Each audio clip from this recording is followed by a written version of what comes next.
Shawn Syed, NFL analyst for Sumer Sports. Hey, Shawn. Hey, how are you guys doing today? We're doing well. Thanks again for joining us. Good to hear from you again. So I was perusing Sumer Sports, and I see the article, the NFL Wildcard Weekend Scheme Review. So you go through what each team did to help them advance to the divisional round. You've got all this tech nerdy lingo when it comes to what each team did until you came to the Commanders, and at the end it says Washington Commanders. Jayden Daniels is a magician. That's the scheme that worked for the Washington Commanders, and that's basically what he's had with all these last-second wins, and just the fact that Washington now has a guy where if he gets the ball at the end of the game, you just feel like he's going to drive down the field and make good things happen, and that's what he's been doing, which has helped them advance to their game against the Lions. I mean, I'm putting this article together yesterday. I go through all the games. I go through all the film. I'm trying to find, okay, like this, defensive front from the Texans, this kind of rotation from the Ravens. And then I really sit and think about it for the Commanders. And every time I'm watching, when you're watching it live, when you're watching it on film, when you're replaying it, when you think about it, Jayden Daniels, his ability on third and fourth down, it's so incredible. There's obviously a lot of nuance to it, right? I think Daniels has continued to improve as a passer, going over the middle of the field. I was really impressed with how he was able to avoid sacks against the Buccaneers, where Tampa Bay was able to generate a pressure. I think he only ended up sacked one time, but I just love the combination of Dan Quinn evolving as a coach, saying, fourth downs, I love them. We'll take all of them over and over. And it makes sense when you have a quarterback like Daniels, who is obviously a threat on the ground, but is so mature, is so poised in the pocket, is so comfortable in those situations. So it really feels right. What is it? The last 5 games are decided kind of right at the end. Obviously, Marcus Mariota, you get one there from him as well. So maybe, it's a little bit of everything. And hey, I think the Commanders, they really do have some magic, and they can certainly use some this weekend. And Shawn, it really clicked for me, I think, around midseason when I realized that when Dan Quinn and Kingsbury, when they're on the plus side of the field, it's going to be 4-down territory. Because Jayden is so good at converting them, that's a tremendous advantage. They'll go for 4th and 7. Yeah, it's a tremendous advantage when you basically have an extra down to play with. When other teams are just like, okay, it's 3rd down if we don't get it, we're punting. Especially if we're in a non-advantageous field position spot. But they have an extra down to work with, and that's huge. It's so big, and if you want to be nerdy about it, they've gained a full game of win probability. You are adding a win to your season just by being confident in that decision. Now, I know, look, they've had, I wouldn't call it luck, but they've been really good at it for a specific reason. Are they going to have a historic fourth down conversion rate every season? Maybe not, but it has downstream effects where you can call the game a little bit differently on first down, a little bit differently on second down, and a little bit differently on third down because you have fourth down. And look, I work at this analytics company. For me, it's the belly test. If you're on the opposing team and you see the offense going for it on fourth down and you're like, oh man, I'm not sure if we're going to be able to defend this for another down, that's a really good sign as a team. And to see, again, Dan Quinn really be consistent with that. And it's not you miss a few against the Buccaneers and you still are consistent in going for it. That is a really special trait because, look, I don't have to answer to an owner. He does. Right? Mm-hmm. He has to talk to his general manager every day. And so for him to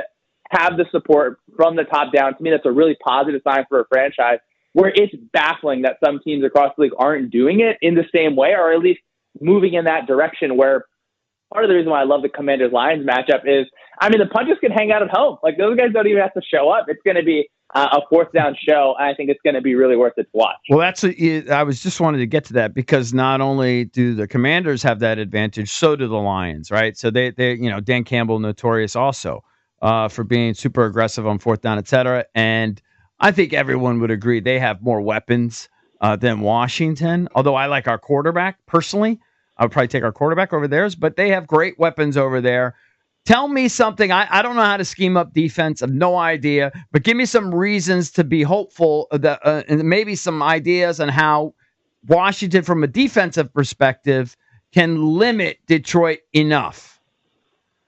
It's a tough task. I'm thinking a little bit about when Jared Goff is under center, when they get into that kind of straight drop back pass game. I think you can get that kind of left guard just a little bit sometimes when The Commanders obviously love to send Frankie Louvu kind of over that area on blitzes. I think you can generate a little bit of pressure inside. I think you can maybe hopefully get them in the red zone. The one game that the Lions really, really were tripping up on was that game against the Buccaneers early in the season where they just had a rough red zone performance. So you're playing that variance game a little bit.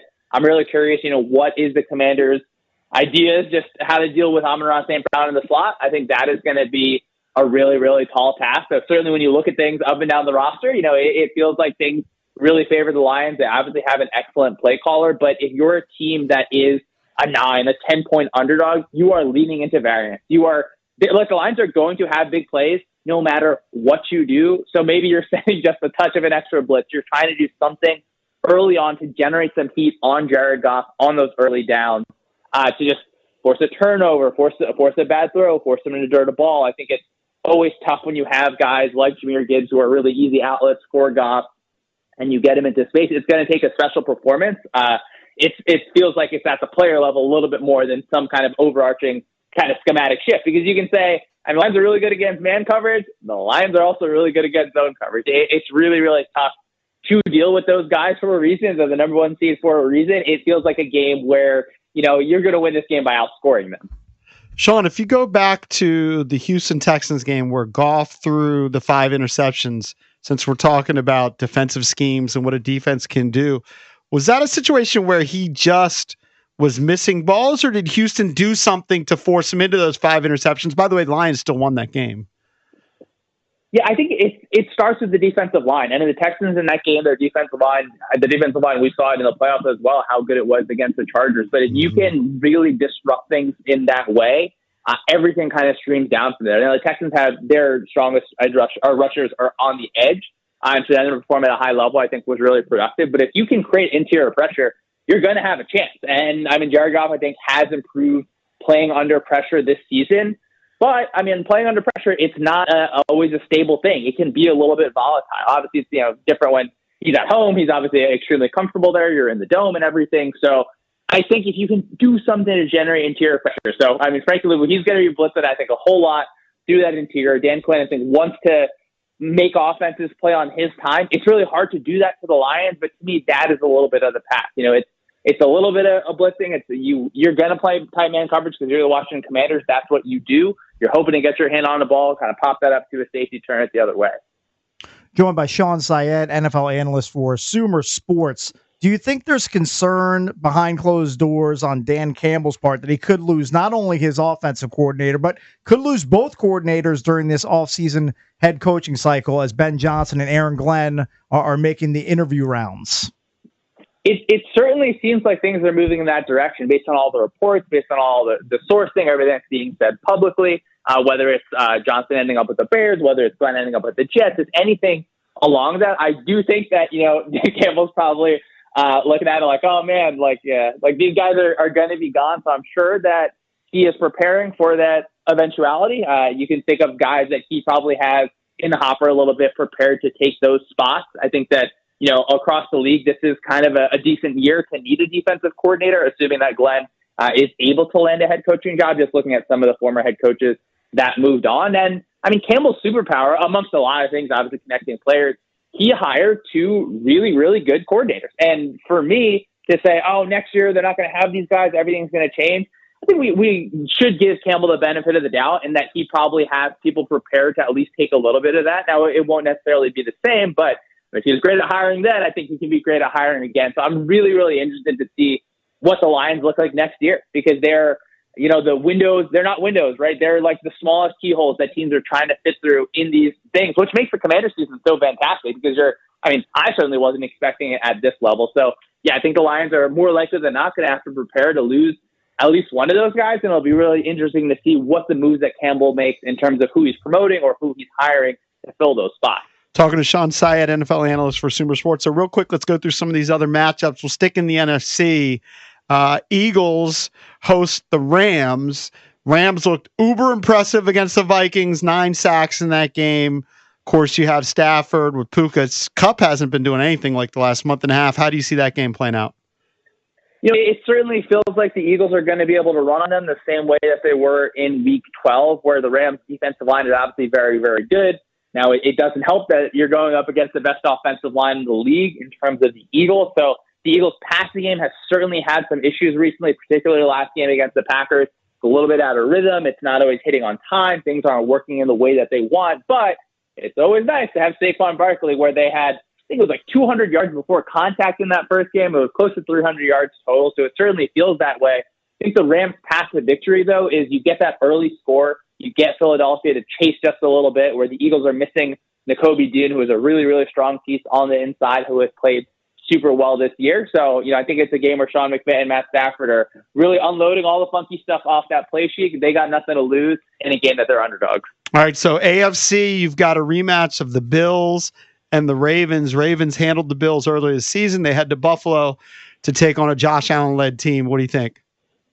I mean, we're so lucky to watch that game. It's going to be so fun watching Allen and Jackson play. I do lean a little bit towards Baltimore, and it's really stylistic, where the Ravens want to play light inside, the Bills want to play light inside on defense. The Ravens, obviously, they're going to get super heavy. When Zay Flowers was out last week, they're putting 2 tight ends on the field. They're putting 2 running backs on the field. You're going to have to stop that run. So that aspect of it makes me a little bit worried. I do think that the Ravens improving on defense has been a really positive aspect, but I'm more than happy to be wrong if Josh Allen just goes crazy like he usually does. I think it's going to be a lot of fun. It's going to be a tough game for the Ravens, but again, I still lean that direction. Houston have any chance against KC?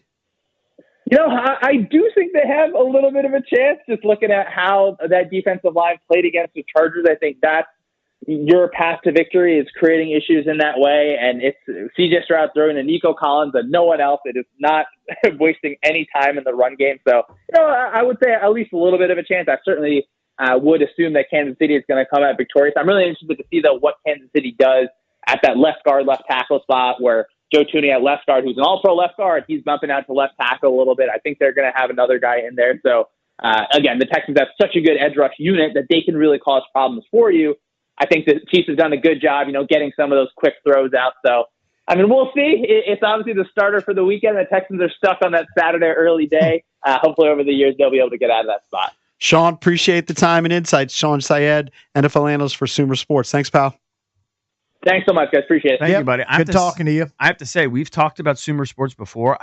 I've never really gone to the site. It's a cool site. Yeah, very good. I just added that as a bookmark. Yeah, get in there. Sorry, I'm late to the party, but I like it. It only takes about 50 appearances on the show, and then you'll check out the site. He intrigued me, so I went to it. He's a schemes guy. Thomas Dimitrov, Yeah. also from Sumer Sports. Yeah, I like it.